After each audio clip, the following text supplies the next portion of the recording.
Nous sommes de retour en direct sur le plateau de TV Finance pour cette édition du 24 octobre et désormais il est temps de retrouver les Market Movers de Marc Raffard. Bonjour Marc. Bonjour Louis-Antoine, comment allez-vous ? Ça va très bien, je vous remercie beaucoup. Merci d'être avec nous ce matin pour nous expliquer comment construire nos portefeuilles d'investissement ou de trading. Marc Raffard, vous êtes responsable éditorial du Café du Trading et on va commencer vos Market Movers avec l'Ethereum. L'Ethereum, Marc, il faut avoir le cœur bien accroché. Ça tombait depuis 5 séances, ça se reprend ce matin. En gros, on a l'impression que les élections américaines brouillent complètement les pistes d'investissement.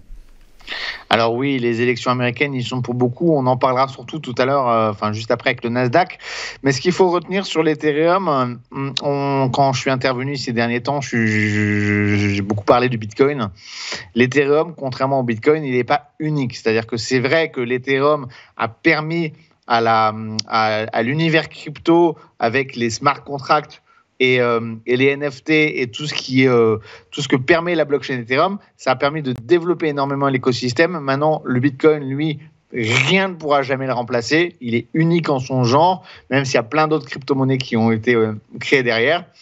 Alors que l'Ethereum, lui, même s'il a ouvert le pas, on va dire, sur la finance décentralisée, aujourd'hui, il a de la concurrence. Il y a Solana, il y a Avalanche qui se positionnent bien pour concurrencer l'Ethereum. Et on le voit d'une façon graphique, technique, que les cours du Bitcoin et les cours de l'Ethereum n'évoluent plus du tout de la même manière, même si ça a été le cas pendant longtemps. Alors, ce qu'il va falloir suivre ces prochaines semaines, alors évidemment, c'est les élections, mais plus particulièrement pour les cryptos, il va y avoir un événement qui s'appelle le DevCon, donc il va se passer à Bangkok. C'est un très très gros événement sur toute la communauté crypto qui va se passer du 12 au 15 novembre.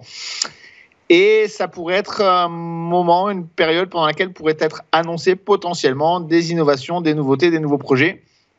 Et comme vous le savez, l'Ethereum en lui-même, c'est une technologie qui supporte plein d'innovations. Donc, il y a des projets qui sont annoncés, qui sont intéressants, ou des utilisations intéressantes de l'Ethereum, ça pourrait amener un regain d'intérêt sur l'Ethereum.